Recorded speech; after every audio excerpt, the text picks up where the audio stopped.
আসসালামু আলাইকুম। দেখতে পারানি কত টাকা, হাই রে ওটা টাকা মানুষ ইনকাম করবার লাগে বিদেশ কত কষ্ট করে।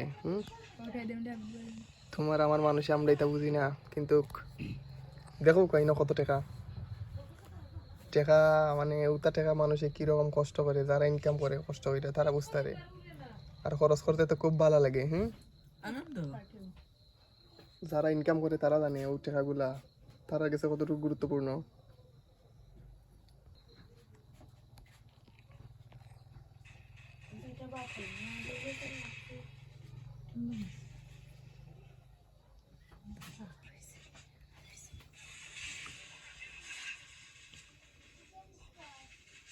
উনি আর এখানে হয়ে গেলে মিত্রে আসতে